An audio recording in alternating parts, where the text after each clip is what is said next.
Going live. Going live. Come on. Hello, hello, hello, hello, hello, hello, hello. Hi, I'm Simon. Well, there's a 20-second get him, Tiger. Oh, your brother's on board as well. Oh, so yeah, he's watching. Yeah, so there's a... Hi, Alan.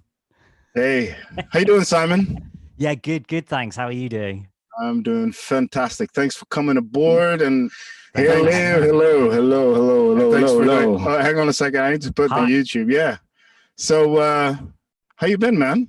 Yeah, good. It has been a minute. I've been busy, weirdly enough, with lockdown. I think there's a lot of leftover projects where everyone who's usually out and about is now at home going, oh yeah, I need to finish this, or I need this mix finished, or, you know, so I've suddenly been given just a pile of stuff to do, which is why I'm still in this cave that I live in at the moment. But yeah, it's going good. How are you doing?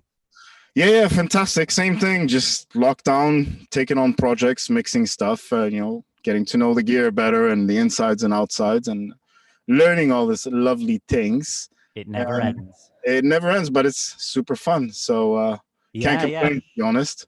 There's a good evening of live streams going on at the moment. I think in a little bit we've got Barney from Nerve Cell over at Melody House. But all right. What I wanted to mention was in an hour's time. Yeah.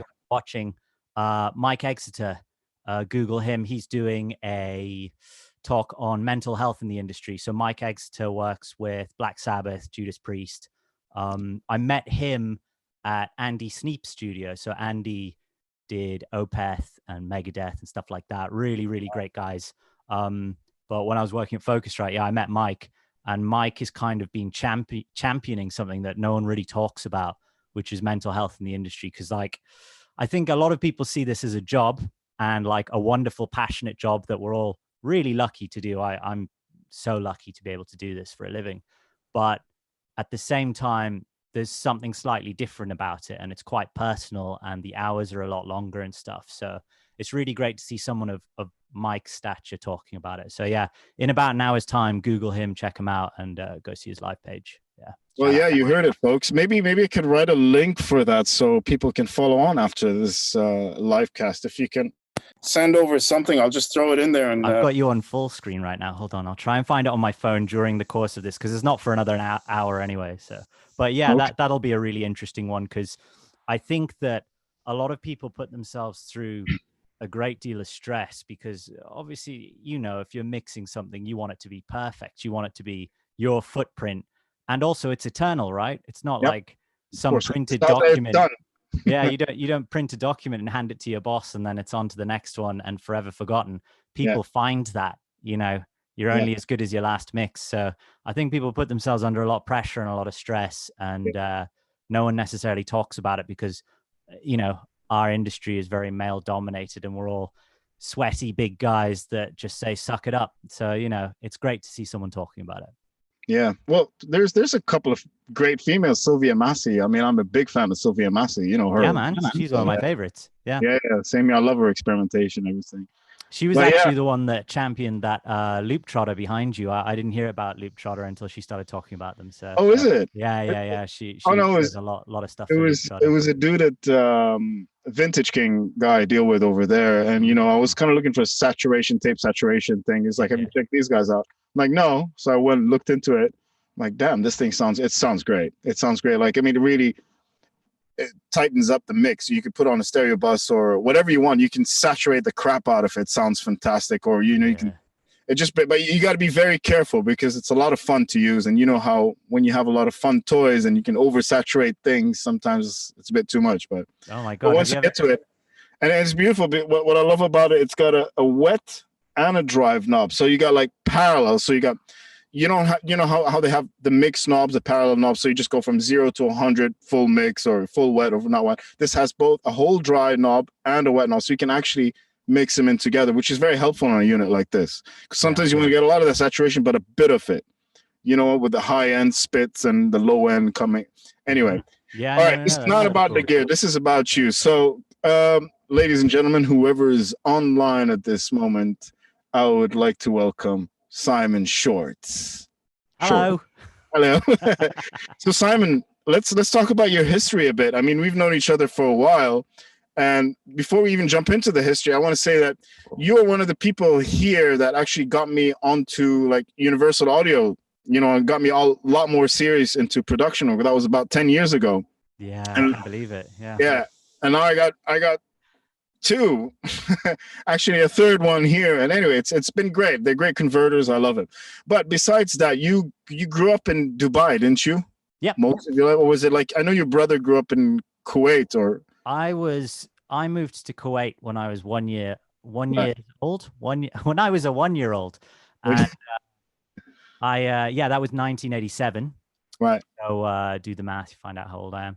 But right. yeah, Was that then we 52 or something? Yeah. Anyway, go. hundreds. Yeah, And 100. we moved to Dubai in 95, I think, end of Oh, 94. really? I thought you were here earlier than that, but yeah. Okay. I'm not that old.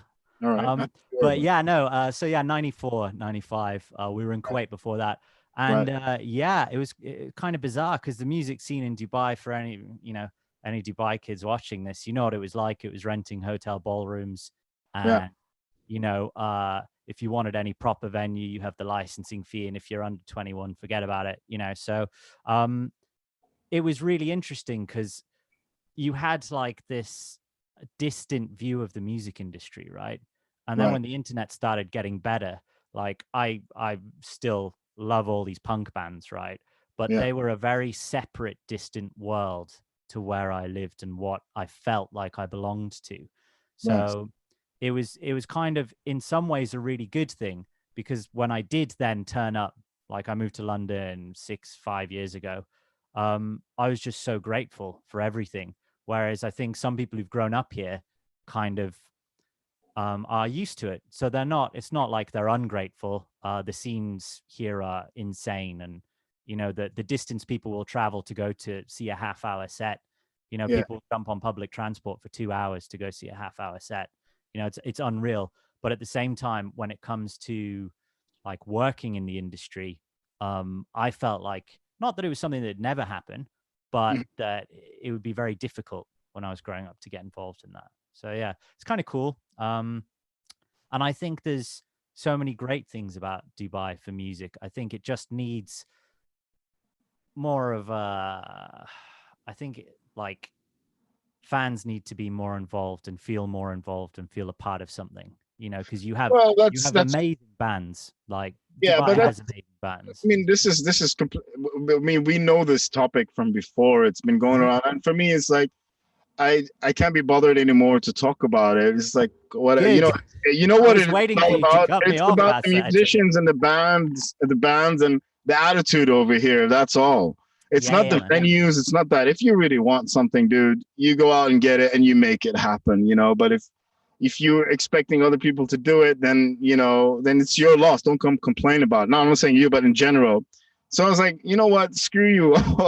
I do it and I Yeah. make it happen. You do it, you make it happen. Why can't you do it and make it happen? But You know anyway, what? besides the point, I was yeah, going to say, final point on that. yeah, Anyone I tell in this industry, no matter how big of an engineer that I meet or how big of a rock star, I say I used to live in Dubai, and they go, "My God, I wish I could have lived in Dubai." yeah. Yeah. Grass is And always and greener it on the other really side, hits right? home. It really hits home when Yeah, they're like, "Man, you've got the sun, you've got the sea, you've got you get home delivery KFC. Like, what is that?" And right, it's just like, they're like, "Do you know how lucky you were?" And it's dude. really funny hearing that from people. Yeah, So it's cool. Anyways, we got Hadi on there. Hey, Hadi. Hadi's a great friend of mine, and he's like yeah, us. yeah, He's a great. You know Hadi, right? yeah. From the old days, from Fried, from the forum that was Fried, I believe. Maybe was I'm Hattie on not Fried? sure, Maybe. but we're gonna have Hadi on the show soon enough. Anyway, Excellent. but it's good because he's kind of like us as well. Well, he is, we're in the same boat. He produces, engineers, writes his own stuff. Now he's doing his hits and stuff. He's doing an amazing job. A lot of Mhm. respect to this guy. And he made things happen. The thing is, like, just a quick touch on Dubai. Look, in the end, if you really want to make things happen, as I said, you make it bloody happen. You know what I mean? But the key is to work on your craft like a beast. Yeah. You know, the attitude here is I want to become famous without working on my thing. I'm like, you know what? There's no cutting corners in music or production. You got to earn your badge, man. You know, it's very simple. You Yeah, know, you and got if to work. you really love it, if you really love what you do, you work hard at it. But if you're just doing it for the sake of image and all that, then you're gonna lose. You're gonna win in the beginning, but you definitely lose in the end. Yeah. Anyway, back to your history. So I'm just gonna touch base on you grew up. Kuwait to Dubai, and I know you're in a band called Beat Antenna, which we Yep. did a tour. Well, we didn't do a tour. We did a big, massive show in Beats on the Beach. Do you remember? It was Bullfong Yeah. Zoo and Yeah. Beat Yeah. Yeah. Antenna. Yeah. Yeah. That Yeah. was one of my favorite all-time shows. Particularly the trip, the bus they sent us. They picked both of us, both the bands up, going from Dubai to Abu Dhabi, having the show and coming back. And I had a fantastic. It was one of my memorable moments with you lot.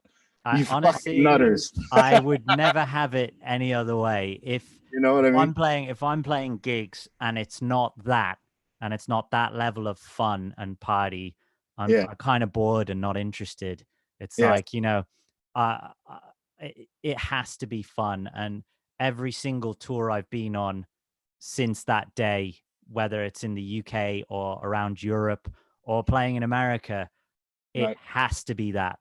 So it's like, with the right people, the right band. And there's a big difference between a band and a group of musicians playing together. And you can tell the difference when you see it, Yeah, and you can tell the difference when you see their chemistry hanging out. And one thing I loved about Beat Antenna was it was a band. yeah. Changed a few members here and there, but the core of it was the band, and we had a shared attitude and a shared vision, and that was why it was so much fun. Like, it was just nonstop party. The whole thing Yeah. was a nonstop party. And that bus ride up, man, that was so funny. I And the bus remember ride back when we went oh, to Girders after we got smashed and got kicked out. that was so good. Anyway, Good yeah, times. that was so much fun. I So, regret nothing. but the thing is, with what you're talking about, the fun part. Yes, I mean, I did the whole corporate musician thing for a long time as well. I did learn a lot from it, but I know exactly what you're talking about, the spirit of a band and mates getting together. Sometimes you don't have a choice, but you got to make it happen anyway. Mm-hmm. So I believe that's I mean, it's reality anyway. I don't have to, you know how it is, but it's always good when it's a lot of fun. So you did the Beat Antenna, and then you were working. I remember you working out here in MediaCast, and Yeah. you were like the top, pro audio dude over there, and Apart you from all, Gustav, don't forget and Gustav. Gustav is great. Dusty Yeah, Joe Swanson. Yeah, yeah, yeah, legend. yeah. No, I met Gustav, and I hope he's online. I don't know. He's been like, but he's a great guy. He's Yeah. left, by the way. He's left. Yeah, I know. I'm not sure if this is interesting for the people, but of Gustav, but It all leads Gustav, somewhere. you're there. If it all leads somewhere, and then you decided to jump on a plane and move to London, and that was a fantastic decision. And from what I understand, that you got involved with the Wonk Unit, fantastic punk band, globally well known, and you're working with Focusrite. So how was Yes. that? What happened over there? Tell us about that, and how did you get into, like, this comes into that question was, I know it's a cliche question, but this is my question to you. How do you succeed as a musician and as an engineer within that field? So you moved to London and you got somehow involved with the Wonk Unit and Focusrite, two amazing factors in your life. Yeah. But what was it that got you in the door? Okay, so that goes back to how we start talking about gear in the first place. Was I had to sell all of my belongings Yeah. so that I had money to go to London. I looked at options, right, and like musical hubs that I could try and have a go at, because that was all I really wanted to do. It's all I've ever wanted to do was this. Yeah. And I was going to have the best shot that I possibly could at it. And if it didn't work, then great. I knew I gave it everything. So that was when I met you. I sold my Apollo. Not when I met you, but when we had that long chat on your balcony. I sold you my Apollo. I sold all my stuff, guitars. I kept my heritage, but I sold everything else. And essentially turned up in London. And I knew my now wife, Claire, was in London. So she was really helpful with just the geography of the place. But London was a decision because I have an Irish passport. I could live in London and I speak English, which everyone speaks in London. and America, there's no Do they? chance. Yeah. I hope so. Otherwise, this is going to be a very awkward interview. Yeah. Yeah, but yeah, so I turned up in London and I didn't have a job. I didn't have anything lined up, and I had a friend, YK, who's now a producer for Sony and Universal, doing a lot of dance music. I toured with him years ago when I was at university, so I was in touch with him and I flat shared with him. Okay. At that time, I was literally, I knew I needed a job first. Like, you don't earn a living wage by being in a band. Yes. So what I knew was MediaCast and distribution and pro audio and that sort of thing through everything I learned at MediaCast. So yeah, Sorry, just to backtrack, because with the MediaCast, this is also how you got into that. Is with MediaCast, did you get into pro audio gear and stuff because of MediaCast, or did you have an affinity or something that you enjoyed before you went into MediaCast? How did that come about? okay. So quick, I'll Yeah, just a quick narrow this recap. down. So I did a Bachelor of Science in Bristol. Right. I wanted to get into audio engineering. That's what I Right. wanted to do. And when I moved back, so I toured after doing my degree in Bristol. I toured in a pop band Right. in London. And then I, like a couple of months later, came back to Dubai. I was doing a bit of live sound in Sharjah Theatre. Right. I've been there. Yeah, I've yeah. done a show there. Yeah. Not. Yeah, I was yeah. I was doing part of that events. Yeah. I was doing front of house for Arabic plays, and Right. it was quite interesting because I had no idea what anyone was, was Is it saying. that old theater with the old hanging drapes and stuff? That's I couldn't right. believe when I saw like this is so classic, felt like out of the 70s in there. Everything's on the same breaker, so like, Yeah. you dim the lights and the speakers go zzz. That's what So happened to us as well. That was hilarious. yeah, it's awesome. But yeah, so I did that for a little bit, and I was playing in Beat Antenna, and Greg Kargopoulos was drumming for Beat Antenna, Right. and he said, I'm part of opening a shop called Melody House." And I Right. was like, right, I need a job where I meet more people. Like, that Right. was where my thought process went, is I need to meet as many people as possible in this game. So I kind of hassled Greg until he finally gave in, took me to meet Nick and Dino and all these guys, all these great Yeah. guys. And I was selling guitars in Melody House for a Yeah, I good remember year that. and a bit. Yeah. And then I was chatting to the guys at MediaCast, because obviously my degree and background, my interest was really in pro audio gear. I was always a guitarist and musician, but the chance to sell Avid stuff and learn more about recording studios, and once again meet people, I Yeah. was like, man, this is awesome. So that's how that happened. And shout out to both of those companies, actually, because they were both really, really great to me. And Hey, Rami. when I Rami's on board. hey Rami, Yeah. Go. Rami. So yeah, Sorry. and then on with my boring life story. I moved. So when I explained to MediaCast I'm moving to London, and I'm under no illusion that this will work, but I got to try it, right? Yeah, exactly. So yeah, so I turned up in London. I lived in North London in Archway, particularly sketchy area near Camden, because I wanted to go to punk gigs, try and meet punk people, and I was going to every guitar shop and every pro audio shop with CVs and saying, I've just moved here. I was doing that whole game, adding people on That's LinkedIn who I'd never met, dropping people the same email 5 times, in weekly increments. And I saw the Focusrite RedNet job come up. And RedNet was really interesting because it was a disruptive technology. It was like, this is trying to replace something. yeah. That's really, really interesting. Yeah. So I applied, heard nothing back. I was like, well, no one's got the job, so I'll apply again. No one's got the job still. I'll apply again. And then I got a phone call from a guy called Neil Johnston, who's now within music. And he Right. was like, I just want to have a chat, because, obviously he probably had about 10 CVs that I changed a little bit every time, thinking, I might like it if it's this. Yeah. So, yeah. And I got called in for a chat. And it was the opportunity to be part of something that was very much at the ground level. So like, it was quite a brave move, because they were like, do you think you can do this? And I was like, well, of course I can do it. And in my head, I was like, Simon, like, what have you done? But yeah, it turned out to, it was hard work.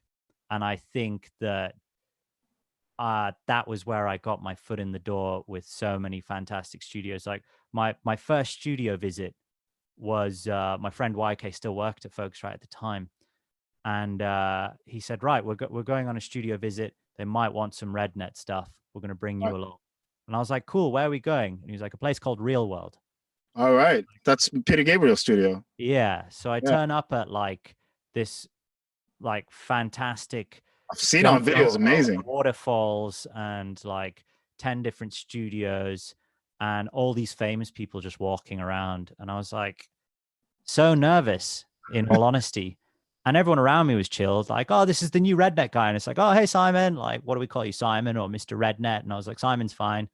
And like, it was just like, what am I doing here? Like, I had imposter syndrome, like I don't belong. I shouldn't be giving these guys any technical advice on anything. Right. And that was kind of how it was for the first 2 years, really, was like, I'd get given an email address, like, Simon, can you drop this guy an email? He really wants to talk to you. Right. And it would be someone really famous. Or like, one of the funniest was like, oh, Windcraft Studios want to get in touch. I was like, Windcraft. Okay, I'll Google it. Oh, this is Steve Winwood's studio. Oh, shit. So I turn up and I knock on the door, no one answers. And I walk in and there's Steve. And he's like, oh, hello. Can I help you? And I was like, I'm here to see James Towler. And he was like, yeah, he'll be in 10 minutes. Like, so how was the drive over? And I was like, yeah, because it's in this beautiful valley in the Cotswolds. Yeah. And James is amazing. Winwood, I mean, James Towler, his engineer, is just a real awesome guy, great engineer, lovely guy. But, once again, for the first sort of 2 years in Focusrite, there was a lot of slap myself moments where it was like, should I be in here? And like, I went into a meeting at Assault and Battery, and I was like, this is Mulder and Flood. And I walked past, the Smashing Pumpkins disc and the Downward Spiral disc. And I was like, why? Why do I have, I've got to demo these guys some equipment and tell them it's good. Like, what am I doing? But one thing sorry, go on. I was going to say, one thing I did do was asked everyone questions. And that was the best thing in the world, because honestly, 10 times out of 10, you meet any of these engineers in the UK and there is zero ego. You ask them a question and they go, oh yeah, like check this out. And they open a Pro Tools session and it'll be like, Everclear or something. And they'll be like, yeah, this is what I used on the vocals. And it's just like, what? But see, this is what I'm talking about. Like, okay, first of all, perseverance is key. If you want something, we mentioned this earlier, you got to go get it. You got to you got to be persistent. You got to keep doing it. You got to really want it. And if you really want it, you ask for it. And then you're talking about asking questions, because that reminds me when I was, when I lived in Boston, Minneapolis for a while, I would hang on to any musician like who was good just to learn anything. And I'd pester the crap out of them to a point they'd get so annoyed. But then they'd give in. It was like, okay, I'll show you how it's done, right? And then I'd pick whatever up. And then we became friends because they realized, like, look, this guy just wants to learn stuff, right? Yeah. And the only reason why I got into those areas is because I asked a lot of questions and I was an annoying little prick who was hungry for knowledge. Until this day, I'm researching every day. And that's what sometimes is missing around here. Now, some people are different, I suppose, like, they're afraid to ask the questions, they're afraid to ask, like, don't be afraid. If I believe fearlessness is a big part of our game here as a musician, as a producer, engineer, whatever it is. And I think that's where magic happens, is when you just jump in, it's like, screw it, I'm jumping off this wall or this big mountain into this lake of fire. It's either something great is going to happen or get burnt down. But how will I know if I don't do it? And to do that, you got to do you got to persist, persevere, ask questions, be fearless. But most importantly is apply that knowledge that you gain from it. Sorry, I'm rambling on, but I just believe that, that's a very important attitude to have, rather than, say, I know this, I know that, I know this, I know that. I'm like, I remember, like, I used to teach guitar to young kids, and some of them would be really into it. And sometimes, I teach them a scale or something, and suddenly I hear this kid playing something. I'm like, wow, that's pretty cool. Who can barely play, but I can see something, I can hear something, and I learn from that kid. Yeah. You pick up on these things, like learn, just be that sponge learning, Yeah, without I the think whole ego thing. But then you have also in that subject people with all these opinions, and it's funny. There's a lot of them out there who have so many opinions, and they don't do shit. They're just good at criticizing. Well, what have you done, mate? yeah, So yeah. there's constructive criticism. I mean, I'm going off on a tangent, but this is part of the thing: constructive criticism and non-constructive criticism. And the way I look at it is like, when I get different opinions, I completely ignore it. I don't care if it's negative or positive. For me, it's not productive. But when I get constructive criticism, that's when I listen. I'm like, okay, I can pick something up from there and learn. It's like we were talking earlier. We were just having a chat about mixes. Like, I learn from my clients as well what they want from a mix. Sometimes you have a vision, and sometimes you send it off like, okay, I'm going in a completely different direction, or they want something higher or lower. It's always something higher or lower, whatever it is.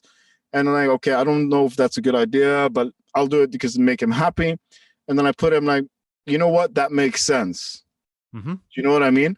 So it's always an open book that way.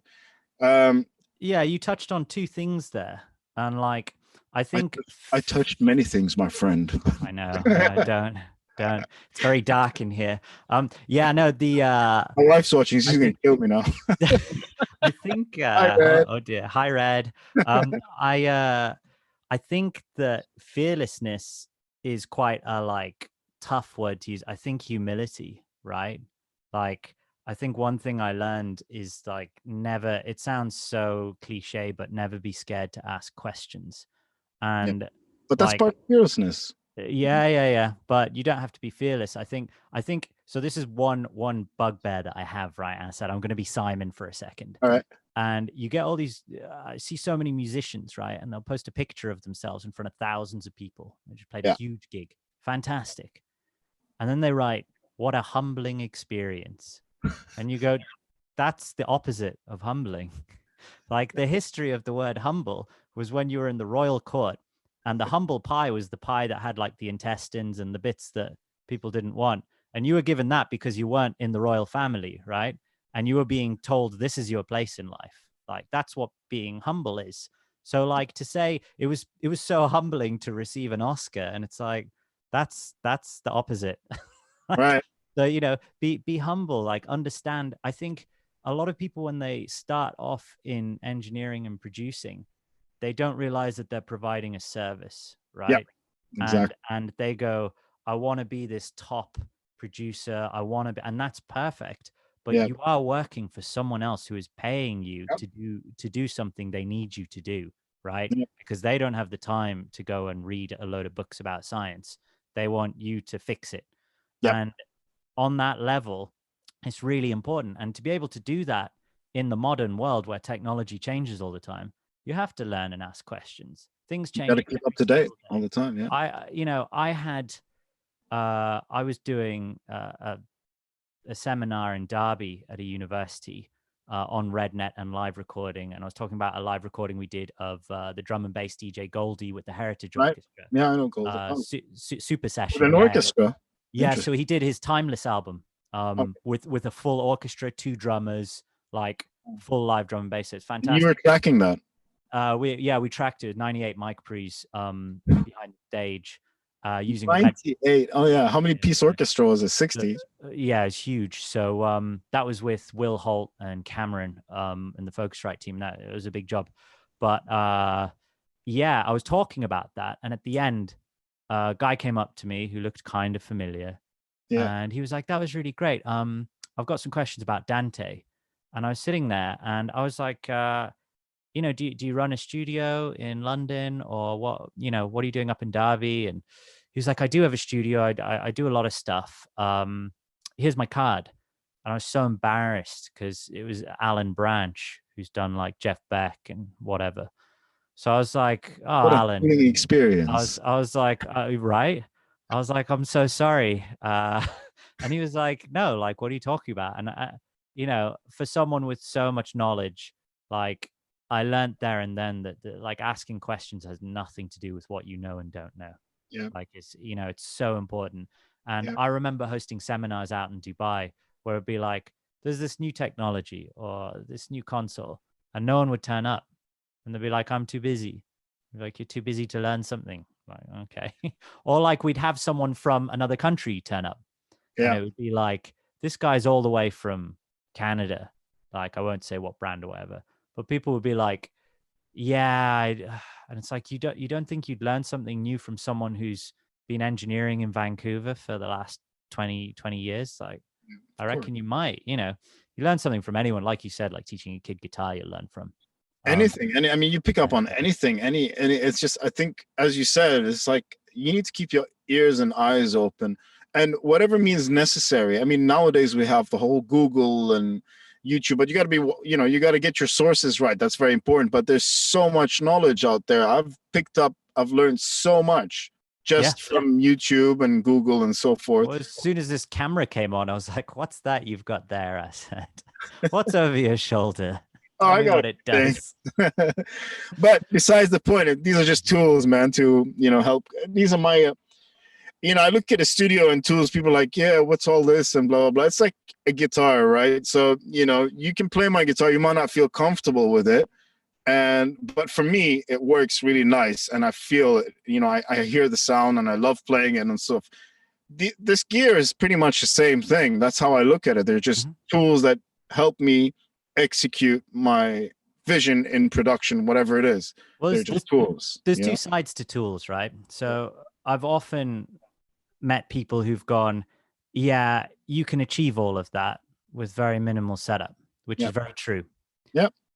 But I also know people that have bought a new guitar when they already have guitars, and they've written an entire album on that guitar because it's motivated them and it's made them feel good.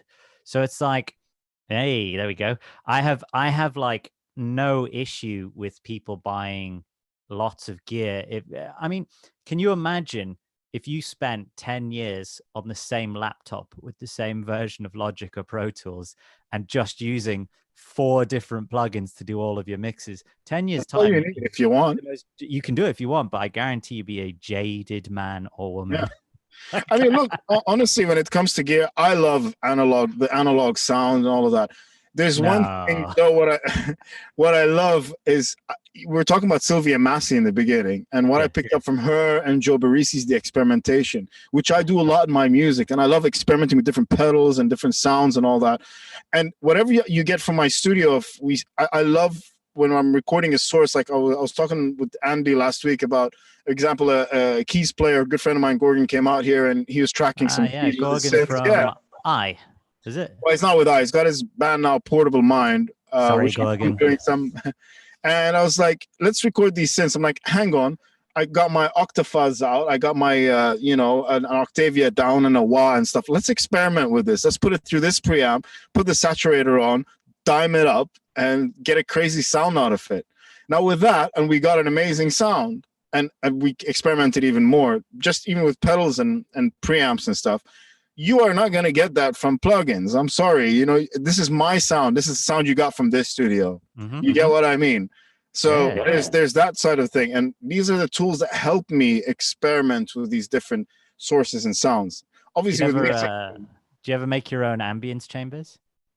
I wish I could take the laptop up. Between my studio, when I go out to the door, there's 2 doors on either end, and it's about 1 cubic meter of space.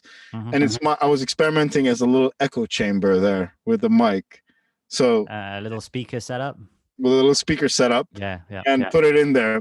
I just realized, there's a lot of there's a lot of like 500 going. You just turn it down, but it's cool. It's workable.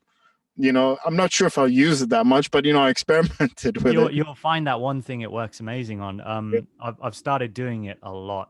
So if you receive a really good dry mix and you just need, and someone says, it's just too harsh and too upfront, and you saturate the high end, you do all the usual tricks, and you're kind of getting there. But sometimes, right, this is quite shameful to admit, I've just run the session through one of my NS10s and put this SM7 in the corner of my room, cranked it really hard, Why and not? like just set that up as like a mix bus for vocals or drums, and they go, yeah, there's some kind of sauce in there. Like, what is that? And I'm like, oh, it's this magic plugin I've got. But this is what I'm talking about. Plugins are great. I've done, the reason I pointed this mic, I've recorded two whole albums with just this mic. That's why I'm using it. I have a I remember you saying that, SM7, yeah. like, yeah. So, but I experimented a lot with it, a lot of positioning and, and whatnot. Obviously, that takes that. With the plugins, everybody's got the same plugins pretty much, I mean, they're great. I do a hybrid mix completely, I mean, all of these things are on my auxes and my stereo bus more than anything, Yeah. and everything else is in the box. It's really funny. I was chatting to a guy called Adrian Bushby when I worked at Focusrite. So Adrian's got some Grammys. He did Foo Fighters, Coldplay mixes, stuff like that. Okay. And he said he was like, if I ever had like a student who'd come to my studio as an intern, it's like I'd give them an SM57 and tell them to track an orchestra. That's going to be fun. He was like, they'll learn pretty fast, what this is all about. But you can if you want to. Yeah, you can. Dude, listen to all the old classical recordings that sound great. Mono. Everything mono. Even the old jazz recordings. But they knew the thing is, this is what I'm always saying, is capturing that source really well. Obviously, performance is key, is top. You got to perform your ass off because the mic's going to capture everything. You can't hide that. That's first of all. You perform well. You know how to play in the studio, whatever it is, you're good to go. And whatever mic you stick on there, it will sound good. But it's very important, how you stick a mic around. I mean, I remember when I had a studio in 2001 in a porta cabin in a construction site. I had a drum live room, and I'm serious. I had the first. I had the first Pro Tool. He said I'm the crazy person. Like, I had a digital one at that time, and I had a drum room. And I had a set of congas in there, and I wanted to get a room sound, like an interesting room sound, not knowing what a room mic. So I stuck a 58 inside the conga on the floor. I was like, I want to get more thump, and I kept like listening around in the room and testing and stuff. Dude, I got a fantastic room, like humpy sound, like around 80, I would say at that time, or 60, just from that mic. But it's all about that, isn't it? And how you position it, you get like James Towler, the guy at Steve Winwood's studio, he recorded Public Image Limited's I'm pretty sure it's their last album they did a few years ago. So that's John Lydon from the Sex Pistols band. I love the Sex Pistols. And he's got such a distinct voice. And I was listening to this Public Image Limited album, and I phoned up James and I said, how did you record the vocals for this? And he was like, he wanted to be in the control room and have it come out of the speakers. Right. So we gave him a Beta 58 running into a Red Range, one of the original Red Range pre's. So can't go too wrong. But his performance is amazing. So like you can hear it's just John Lydon, like it's Johnny Rotten, Doesn't matter. And all he had was I don't say all he had, Beta 58. Beta 58's a great microphone. Yep. But that running into a pre in the control room, with it coming out of the speakers, no headphones on. Dude, the first, I don't know if you heard my first Bullfunk Zoo record when I had Hamdan Abri singing on it. So I did a rendition of Come Together. We played all the album live, obviously in the studio. The only thing we're doing scratch vocals while we're doing it live, and then retracking the vocals after. That's the only thing. So while we're performing, Hamdan was in the studio with a 58 performing the songs, right? And I did a different version of Come Together, and we did one take of it. And it was just written on the spot, like this version. I'm like, listen, can you just sing it in there? The monitors were blaring, and he was chewing gum and singing through it just to guide us through it somehow. First take, and we did one take. And then, it was a great take. He performed it so well that after we went back in the studio in the vocal booth, I was like, okay, now we need to track it on, a nice LDC mic and stuff like that. And it just didn't work. And so we took the take from the 58, the same scenario, because the performance was so good. Even at some points you can hear him chewing gum, but I was like, you know what? I don't give a shit. It sounds great. That's and that's the one, exactly. But it's it just reminded me, like there's a Wonk Unit recording where Alex recorded it on like a little desktop talkback mic in the studio. Because it was just like an idea to see how that key would fit over the song. And that ended up being the final take. Is it? And it sounds lo-fi and cool. But yeah, the Wonk Unit thing's hilarious because like I was looking for punk gigs to go to because I wanted to make my own band, right? I'd gotten the job at Focusrite, so the rent was taken care of, and I was meeting great people that were, influencing me. And I said to Claire, like, I've seen on Facebook there's a punk rock barbecue happening in Brixton where it's like 6 bands on, like kind of underground, unsigned bands, and a barbecue. And I've seen that Alex from Wonk Unit has said he's going. And I've seen that a bunch of people are going. And I was like, it's an open event. So like it'd be good to see some bands and maybe I can talk to some people to try and make my own band, Right. So I turn up and Alex is on the door doing tickets. I was like, why is the singer of Wonk Unit on here doing tickets? Like, but that's the DIY scene. I didn't know at the time. Yeah. And he was just like, hello, £5, and that'll give you a plate of barbecue food. And there's 5 bands on today. And me and Claire were like, great. So like, watched some bands, had some drinks. It was a sunny Sunday afternoon. And on the way out, I was like, hey, Alex, I've moved here from the Middle East and I'm trying to make, connections. I'm trying to make my own band. So, if you ever meet someone that's like a whatever musician, maybe we can keep in touch, or I don't know. And he was like, hold on, do you have any friends? And I was like, not really, no. I'm kind of here with Claire, and that's kind of all I know. And he was like, right. He was like, come be our merch guy next weekend. And I was like, really? And he was like, yeah. Add me on Facebook now. So we traded Facebook. He's like, yeah. He was like, if you're selling our t-shirts, you'll definitely meet people that want to be in a band. Right. So I went to the first gig. It was in High Wycombe. And it was really weird. I was in the tour bus with them, didn't know any of them. I talked to Alex for 5 minutes, right? So I didn't even know Alex.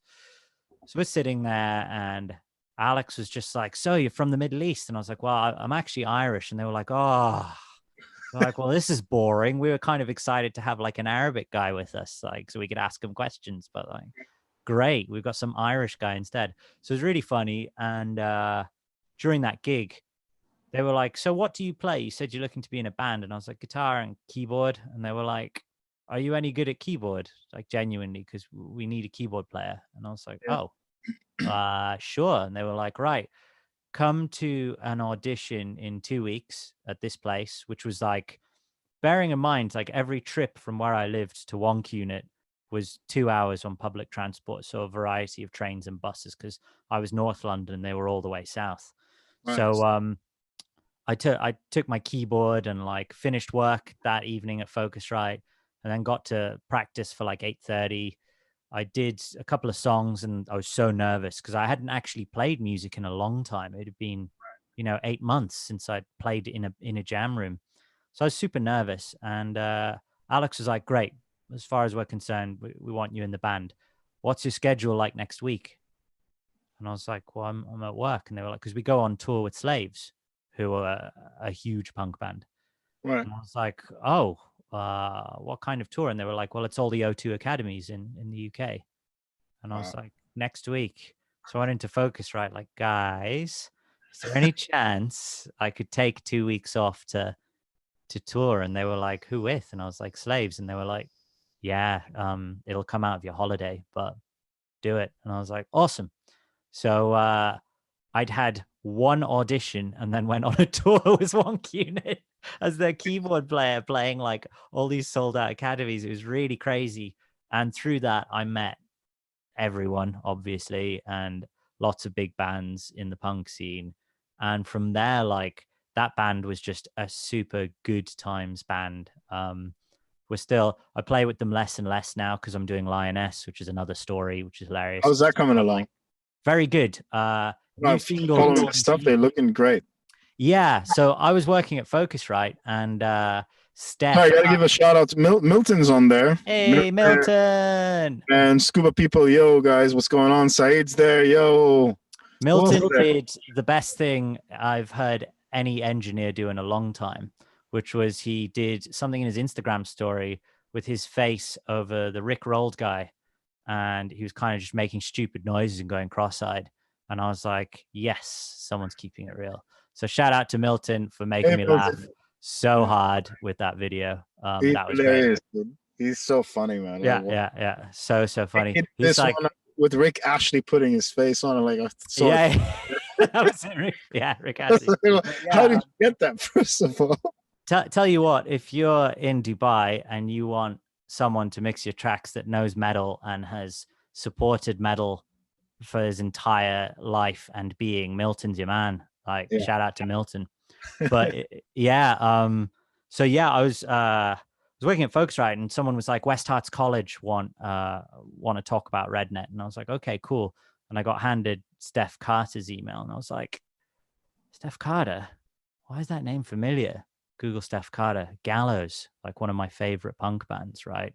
That's not fair. I think they released one of my favorite punk albums. So Grey Britain was an album that came out at a time when I was highly susceptible to like angry punk. And this was like, they recorded it at Rack Studios with Garth, Rage Against the Machine's producer. And as an album for production, like they did, you know, Garth Richardson, I mean. yeah. So the guitars, Steph's guitars are all master channel on old JTMs. Like there's no gain on it, but Right. it's so punk, tellies and all that kind of stuff. Right. And I was like, oh wow, I get to meet Steph. Like this is cool. So like we had a work meeting, and then just started chatting about music, and it was like evident that he's just this extremely passionate, friendly person, which wasn't what I expected from such an angry punk band. But Right. like we started hanging out, and like a year later, a year or two later, he was like, we went for burgers, and with him and Ali, who he works with at the college. And he was like, so how's things going? And I was like, oh, I bought a bass. And he was like, no way. And I was like, yeah, I've been playing a bit of bass. It's really fun. He was like, so you joining Lioness? And I was like, what? And he's Mhm. like, you're gonna come on board as a bassist? And I was like, well, I guess so. And he was like, good. And then just carried on talking. And I was like, oh, cool. I'm in Lioness now. Like, and that's literally how that happened. Is really silly. This is, I mean, you asked. That's why. If you don't ask, you don't receive. And this comes to our whole work and how to succeed and communication and persistence and stuff like that. So, within this, I just want to like ask the crowd, like, if you guys have any questions, please do shoot it out now. We're going to be on for the next, 15 minutes or so, and we'd love to hear what would you like to ask Simon about. And this is one topic maybe we can touch on. So it's a great episode because I was planning like we're going to talk about other stuff, but we touched on a very important subject, which is again how to succeed as a human being or as a musician and an engineer. And within these stories that you were telling me, or telling us actually, is the key to it, isn't it? But also don't forget the hard work and the ethics, the work ethics that you have. Is like when you do it all the way and do it right and graft at it until it's done right. I'm not going to lie. So when I worked at Focusrite and toured with Wonk Unit, I think it was 2 years before I'd taken a holiday of any kind. That's all And right. Sacrifice. in Wonk Unit, like if you want to be in a band, you gig at least 160 times a year, you know, and those aren't gigs where you all get in your nice cars, you cram into a small minivan, and you bring all of your own equipment. You are kind of the sound engineers. You'll turn up to floor shows. You'll turn up to everything. You will drive 12 hours to a gig, play for 45 minutes and drive home again and go to work the next day, you know, and like that was the life I was living. It was complete candle at both ends, spending all of my holiday touring, all of my weekends touring, all of my evenings rehearsing, and then spending my days at Focusrite, and then going on long trips with Focusrite to, Amsterdam for a week to do a trade show where that's 24 hours on the job. You finish the day at the trade show, and then you talk to, people you work with in the evening about more systems and new technology. And then the day you land back, is a Sunday.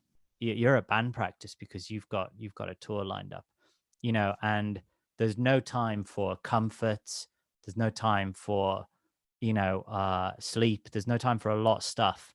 And But what It, else do you want? I mean, for me, it's like that's my sleep, my comfort, and everything. I personally I'm not love gonna lie, it's the easiest trade-off I've ever had to it. make. Yeah, you know what I mean? Like life is good. So, and playing in all these bands is like I feel really lucky and I'm really fortunate. But it's like for me it's an easy trade-off, Right. like that kind of thing. And at the end of the day, it's work, right? I think one of the most useful things I've adapted over the last year mixing since I left Focusrite and becoming full-time mixing and playing is my pen and paper, right?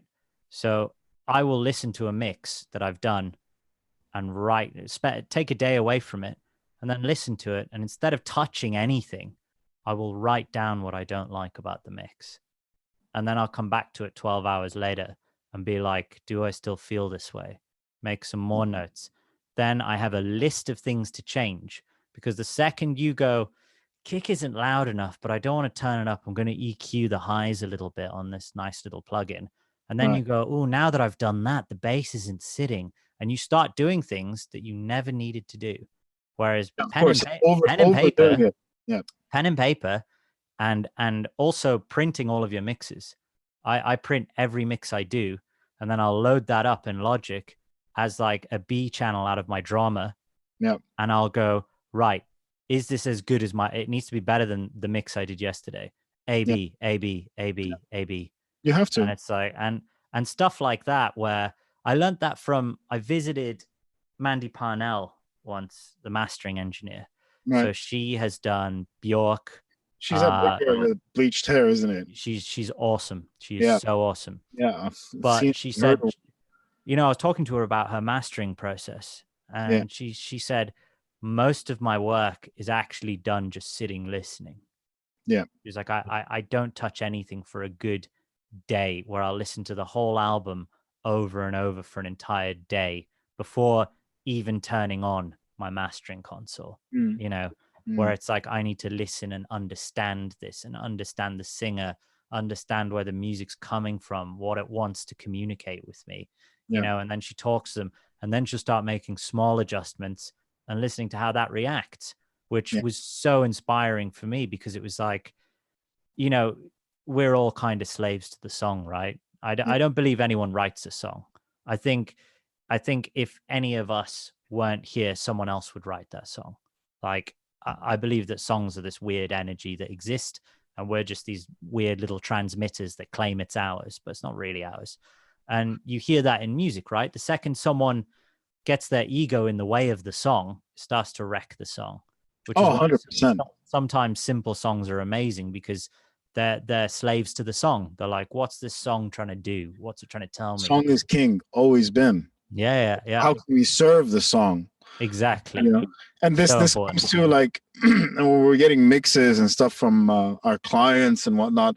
We touched base on communication between us and the client. So um, I think even before delving into, if you get a song to mix, as you're saying, you wait, you take your notes, you do like a kind of a rough mix within your own rough mix, you A/B it and all of that stuff. There's many different approaches, but prior to that, I mean, we never mention what we actually do before we even get into it, which is I call it the pre-mix or pre-production stage. Not pre-production, I'll say the pre-mix stage, which is the organizational and the communication stage. And like I would always like get on Zoom example like this and say, okay, like I have a band I'm mixing right now, and I'm mixing their album. They're out of town. I have to sit with the Zoom and talk with the producer and the guy who composed it. And most importantly, is communication and understanding their vision. In the end, and you said it, we're in a service. The mixing part, or the producing part, as you said, we are serving the artist, because we're artists ourselves, and this is what we'd expect from a producer or an engineer.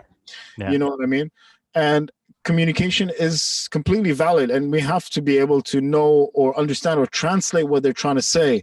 They're not going to be techie like with the terminology that we understand, but that's all right. We're not techie either. We just use this common terminology between engineers or producers or whatever that they're talking about, just to be able to meet at a certain point. They don't, but we can understand that. And if you're not clear about it, ask Ask them Yeah. what you mean by this. Send me Well, references, and and coming to that, like when you get the gist of it. Sorry, I'm explaining from my perspective. I'm sure you get this, and I send them a whole documented sheet before they send a mix with everything broken down of the technical factors.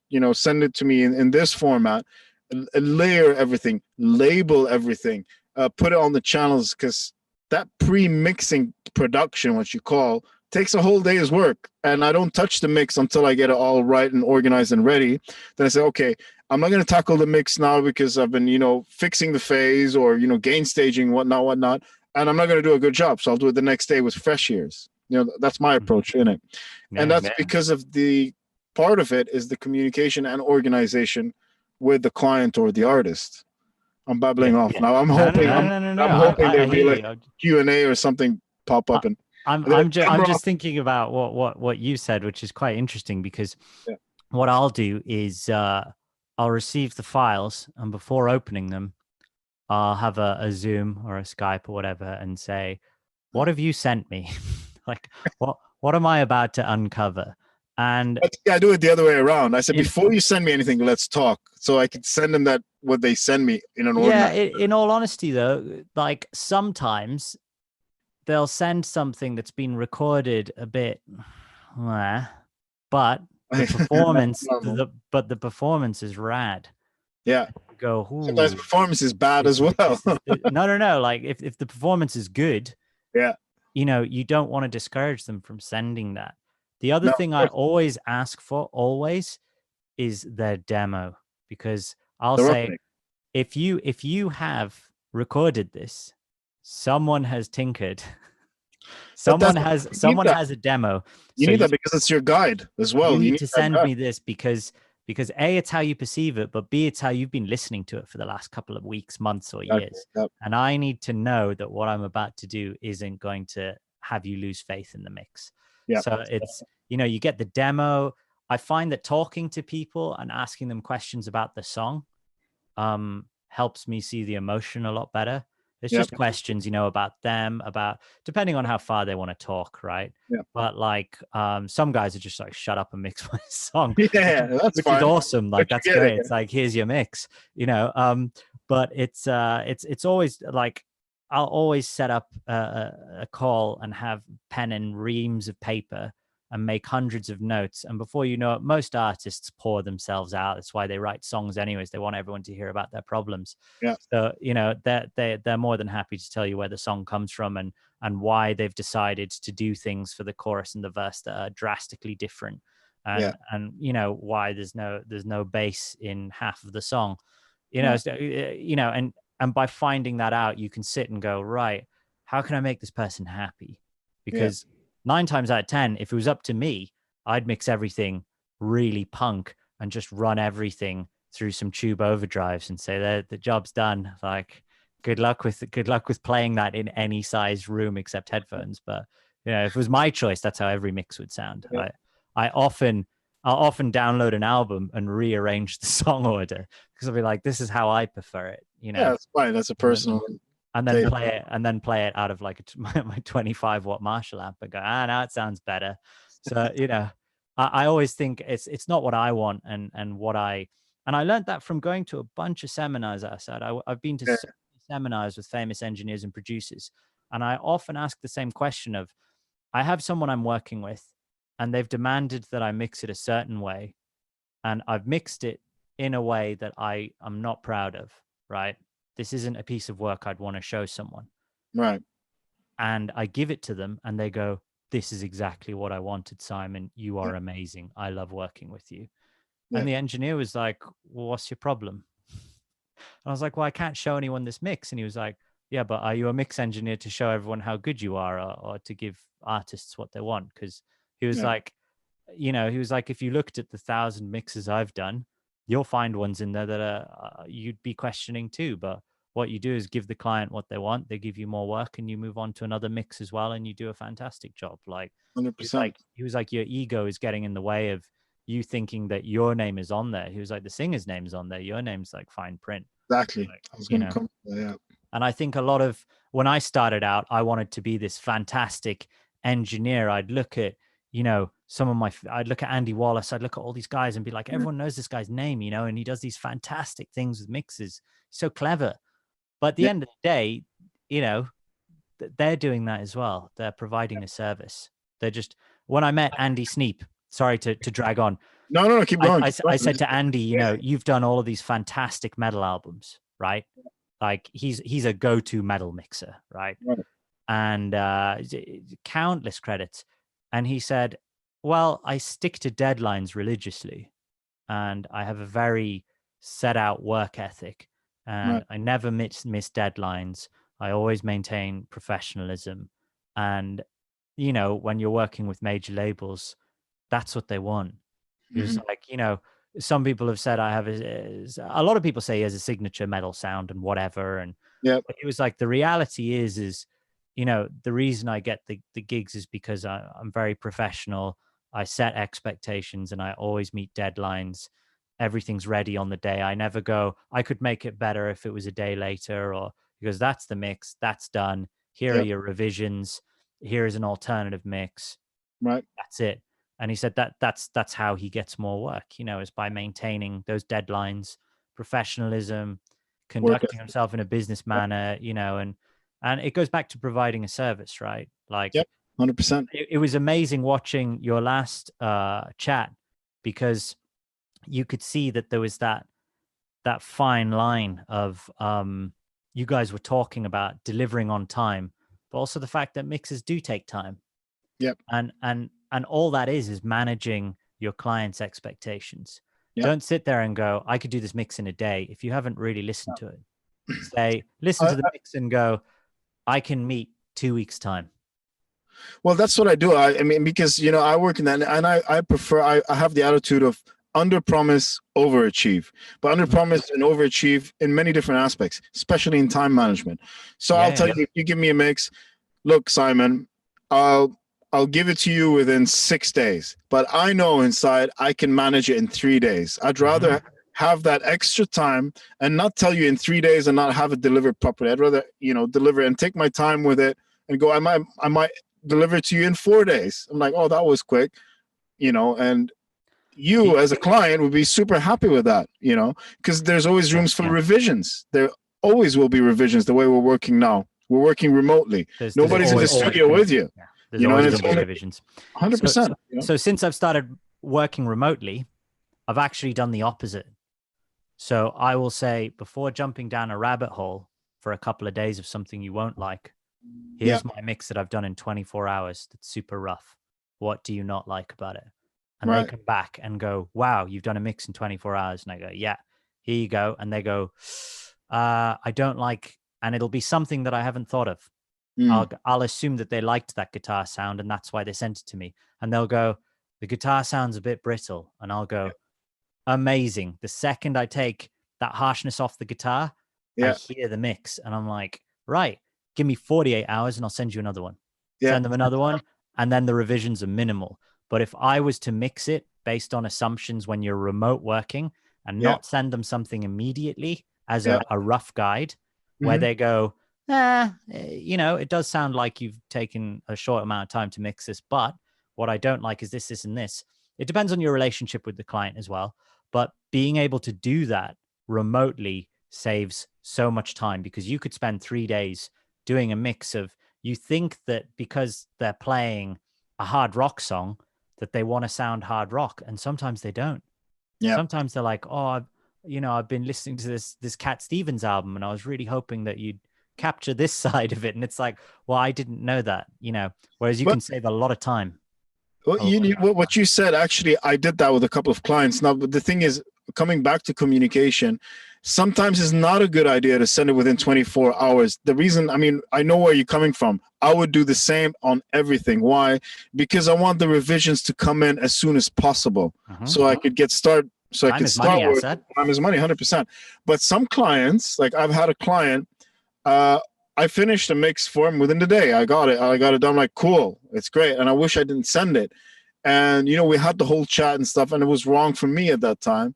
And, they kept saying dry and whatnot dry, because I realized like there's some parts in there, the performance is not good. So I'm just trying to cover up and all that. And you know, and it took him a whole 24 hours to come back to me. I'm like, what's going on here? And I told him from the start, communication, guys, I don't take anything personally. This is job. You tell me exactly what you want. You don't like this, no worries. Let's get down to it, you know? And after all that chat, they still came back to me. It's like, I don't think you understand our vision. But in the meantime, while I was doing it, I did a whole dry mix, but I didn't send it to them. I just want to see their reaction. Sorry. So rude. So they sent, we got on Zoom, like, I don't think you understood our vision. And, you know, fair enough to them. They understand your vision. I'm like, okay, hang on a second. But, you know, that's why I want to get your reaction. So they kind of like lost a bit of hope. I'm like, no worries. I got another mix for you. So it's like, can we go back to this meeting 10 minutes later? Have a listen to this and get back to me. I did. Like, complete dry mix. They came back like happy. It was like, that's exactly what I want. I'm like, okay, cool. Then I explained to them, guys, you don't need to wait that long. I'm not going to take it sensitively, whatever it is. No worries. I got it, man. If it was my song, I would say the same stuff and all that. But, you know, I'll tell you straight up forward. And then we got to working. So then I'm mixing the whole album. So that's it's all awesome. good. But yeah, I don't have a problem with sensitivity over here. I think. No, yeah. We shouldn't. I'll get pages of what. And I love that. The more details you get, the more you're helping me. Yeah, it's fantastic. It's the You best. know, Like, yeah. And I always say, let's just write it all down in an email on a timeline basis. Just tell me from this to this. I'm not too sure about the toms being that loud. Like, no worries, you know, from this and so forth. That gives me a whole guideline of how to work. And then I'll mix and match it. You know how it is. So, But every client is a bit different. So some of them, I believe, like, okay, you don't want to shoot something right away. I think maybe newer ones. I mean, I guess it all depends on the client. And some, you know, you can get a mix done in a day. Why not? You know, if you get it, you know, if you know your gear, you know your stuff, and you know where it's going. But it doesn't mean it's going to be a good one. And I explained to them, guys, usually these days, sometimes you get, you know, 4 or 5 revisions, sometimes 10 revisions. And I told them that my job is to get you happy and get this song out and sounding great to the way you want it and the way international standards want it. And that's the key in the end of the day. Yeah. You know? Communication. I tell you what, I don't know if anyone's actually watching this, but Plugin Alliance. Join the Plugin Alliance. I don't know if it's still running, but it was for the last couple of days. They're doing like $49 on so many plugins that are usually like $300 because the guy turned 39, 49. I can't remember. Oh, really? Yeah, Plugin Alliance. I haven't checked it out, but join the Plugin Alliance. The other one is Pro Tools Expert have been doing a Friday free plugin giveaway. Oh, is it? And I've been speaking to a lot of people and they've been like, what? And if you Google it, you can backtrack all of their Friday free plugins. And like some of them, they've got like a Pulsar Smash, which is like an 1176 all buttons in, just 2 knobs. My favorite kind of plugin, like 2 knobs in and out. Easy going. Use your ear. For a snare bus, drum bus. Great for people. It's free. I'm trying to think of something else useful. Do you have any hookups with Sound Toys? Because I just recently got Sound Toys, dude. I'm loving their Echo Boy, their Decapitator, and their Devil Lock, and their Micro Shifter. Those 4 plugins. I have them on trial. Oh, everyone uses them. Everyone. They sound amazing. Yeah, they fantastic over there. It's quite expensive stuff, but it's good. Yeah. No, it's that's you know, Control Room, Ramesh gets loads of deals on stuff like that. So for anyone interested, join Control Room. It's like, I think first month's £2 to see if you like it. And then after that, it's £5 a month. But during the month, they get plug-in deals all the time. So Ramesh, can you see a link to that?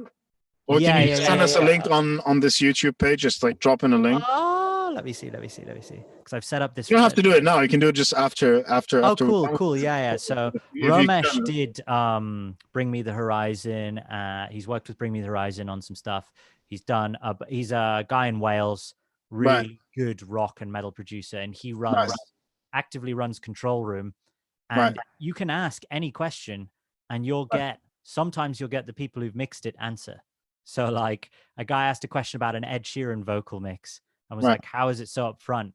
And this guy just posted and went, oh, I mixed that. Here's my plugin chain. And it was just like, what? So Control Room's totally worth it because you get good discounts on plugins.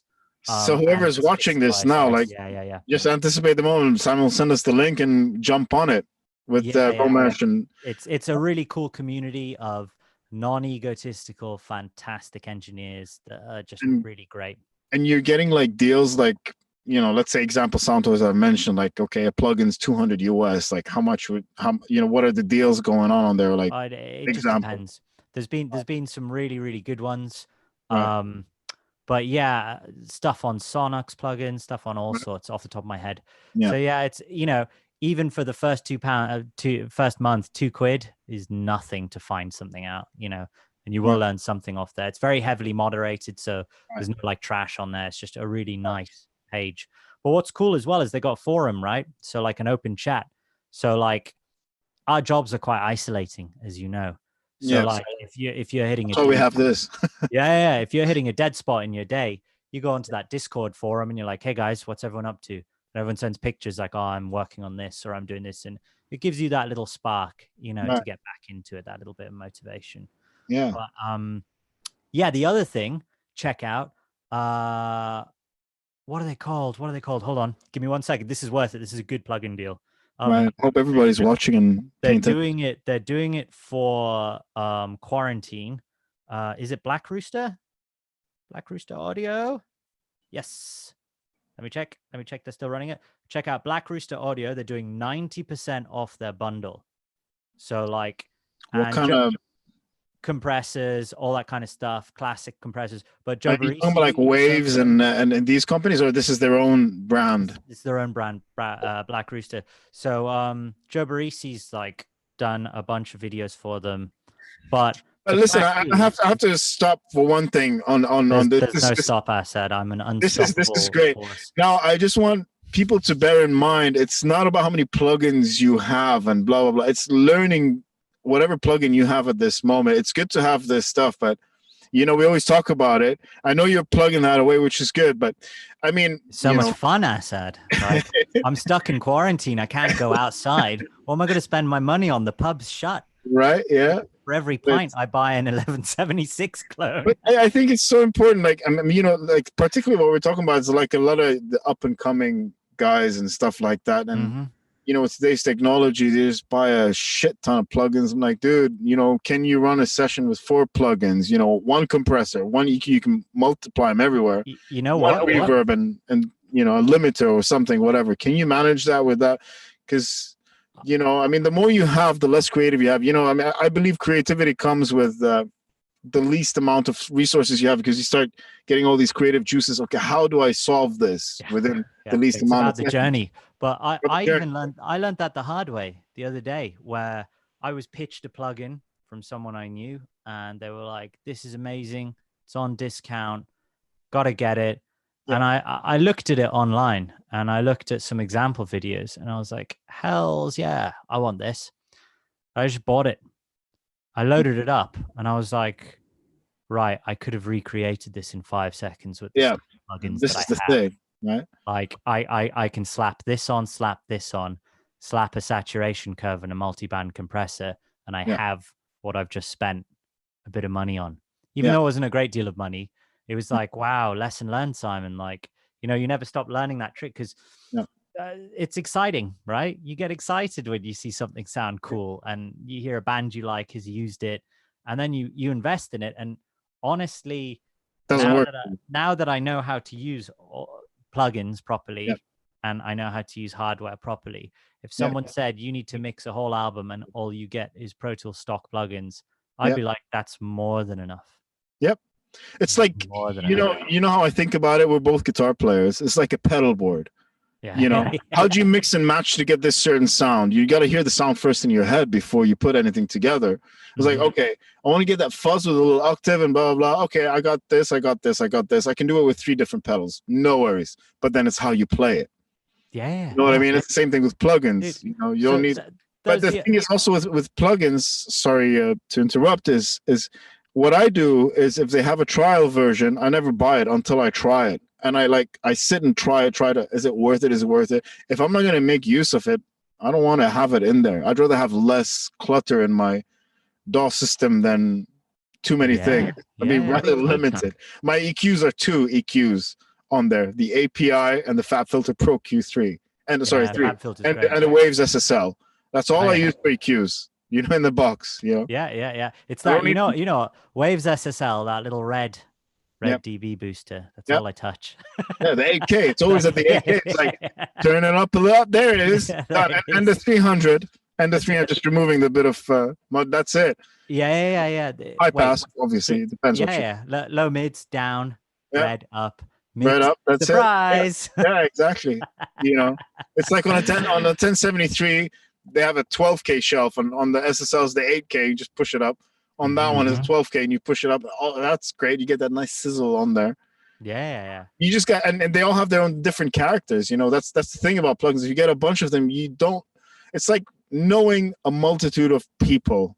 You know, 10 people. You don't know them that well because you've never been in, not intimate, but very close to them. So you only catch the outside form. And So funny enough, I'm comparing plugins to people. yeah, But that's the you know, world we live if you in. got two mates, and you know them really well, you know how they tick and blah blah blah. There you have it. It's the same thing, you know. Well, Oh wait, hang on. We got a question for you. One sec. yes, we have one whole question. Amazing. Amroth. Do you know Amroth? The name is so familiar, He but knows you. He's like, one second. Hang on. I sorry. I think we missed out on reading this. We were supposed to be reading this shit. We had sorry, too much guys. fun talking. It's so good. We're so Seems happy like hearing our own voices. You know, it's just. So, Amroth, good to see you again, Simon. Amroth, Oh, and Amroth. Sorry. Yes. yeah. Hi, Amroth. And he says, seems like Simon has reclaimed his soul ever since leaving the soul-sucking corpo job in Dubai. And he's like, lol. And Milton says, Waves Carden. I don't know the Waves Carden. Never heard that one. Hold on. And, then, and Amroth says, the Black Rooster is very good. Not sure what that is either. Well, they're on discount. Again, huh? That's the discounted plugins I was talking about. Oh, okay. And then Milton, the biggest seller in an engineer is not the plugins or the gear she has. It's the imagination based on what you're hearing, and importantly, the ears. Part of that comes from experience. 100% completely agree with you, Milton. That's the right thing. And Amroth says some plugins do make a big difference though for polish, like IK Multimedia Tape Collection and the EMF Magic Death Eye Compressor. I mean, to each his own. Yeah, there's plenty of great tape emulation. I love the Waves Kramer tape machine and the J37 on the Waves. Yeah, I used to have Kramer. But you know what? Someone made a point the other day in your comment section, and they said every plugin reacts differently with different saturation saturation points. Yeah. And what's really funny is that people will say, and I even do it, this plugin is good on drums. And it's like, on what drums and with what drummer? Because it's a source as well. You can get a plugin that sounds amazing. It's like the SM7, right?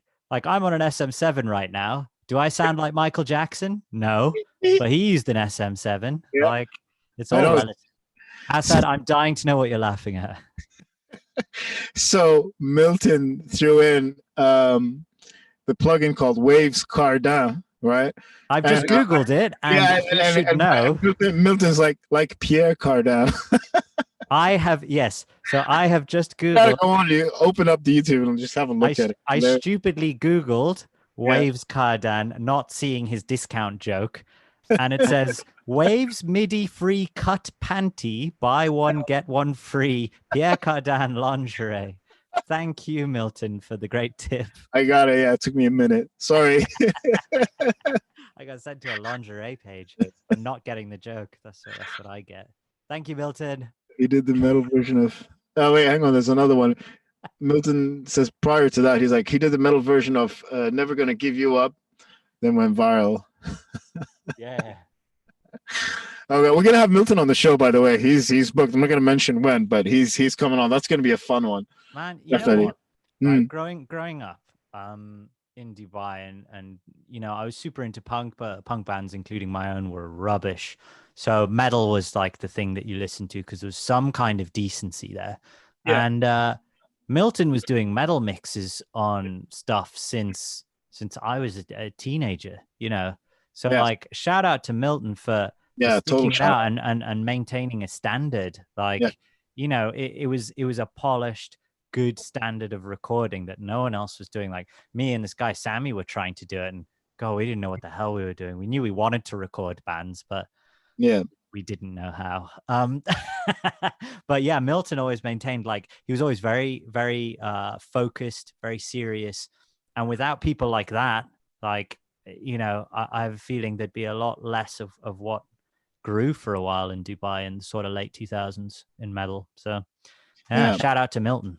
shout Respect. out, definitely. Anyway, He's probably got his face in his hands right now, like, Simon, shut up, Simon. But yeah, no, I realized I didn't have any crazy stories. You marketed me as some kind of like crazy guy, and you are a crazy guy. We did have some crazy. I mean, we went deep, and I think it's good to have deep. That ching bases, eh? Yeah, no, but but I mean, what I'm planning to do, obviously, later on, I want to get more people involved, more than 2 people. But I figured, let's do the whole one-on-one. People get to know and just kind of build this. I honestly want to build this community.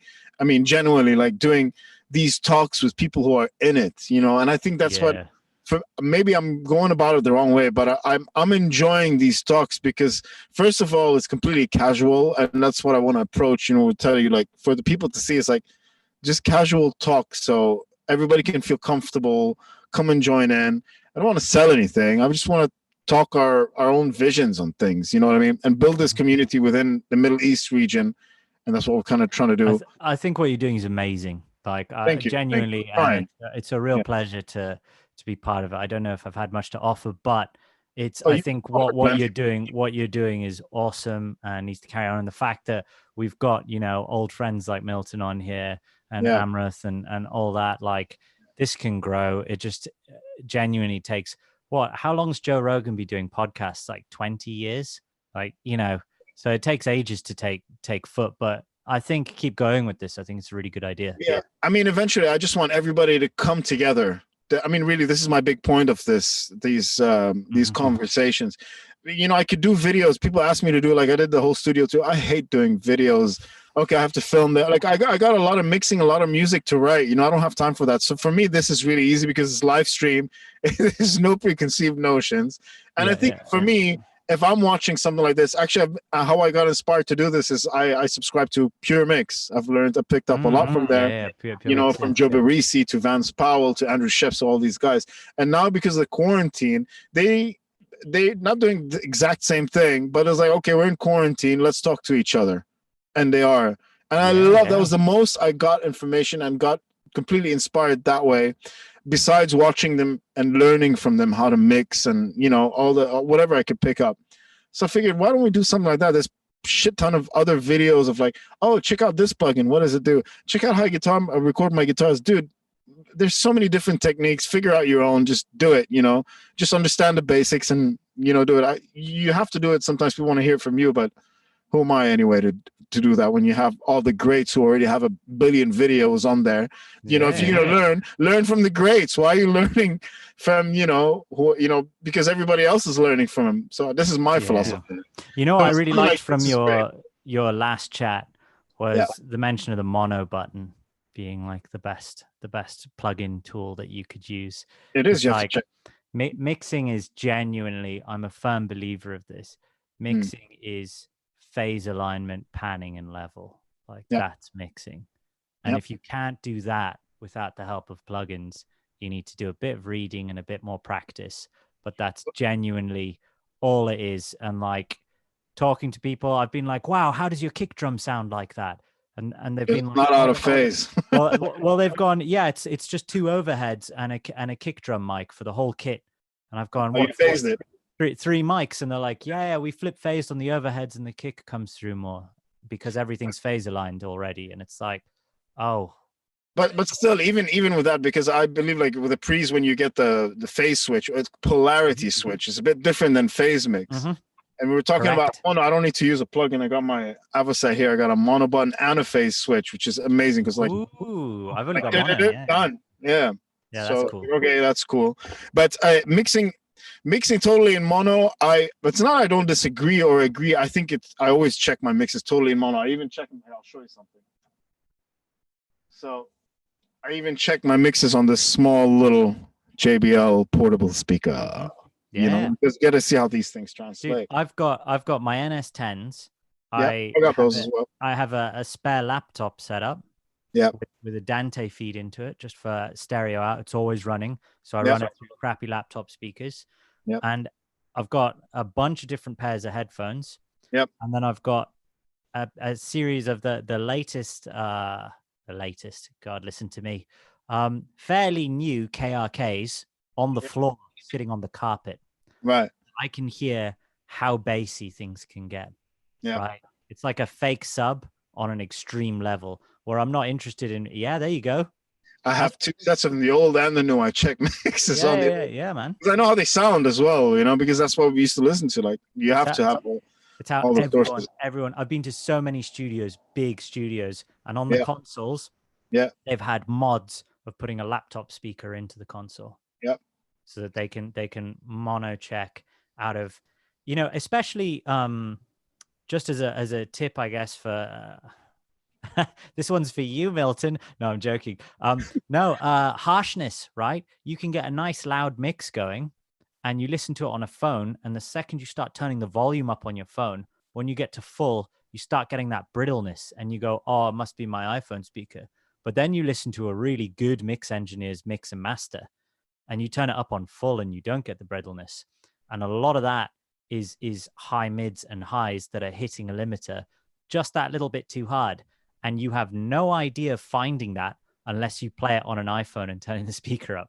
So like I've sent something to someone, a live mix that I did, and I was like, this sounds huge. I tested it on every kind of speaker except yeah. an iPhone turned up.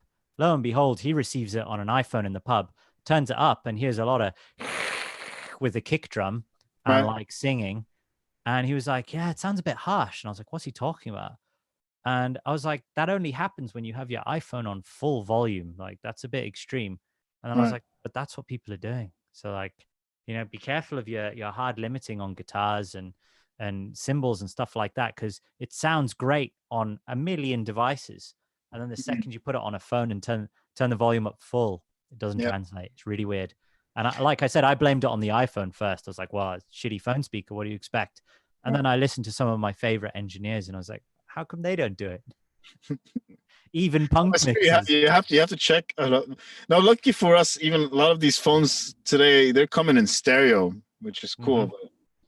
But the thing is, like we were talking about mono, but we missed out on the fact that he said to pan left and right, but there's a lot of stuff when you want to hear completely on mono, like complete pan left and right guitars, where you can hear them. If you hear them in mono, you'll hear more in the background rather in the forefront if Mm-hmm. you have it out of mono.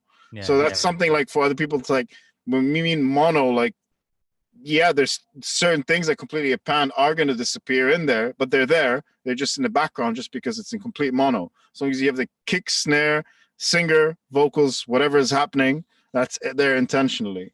You yeah, know what I yeah, mean? yeah, yeah. I've just Anyway, realized the time, and I've got some ramen on the stove that my I'll wife have has you just now. been. Yeah, she's been brewing it all day. It smells amazing, and Well, I do loves my eats. You know.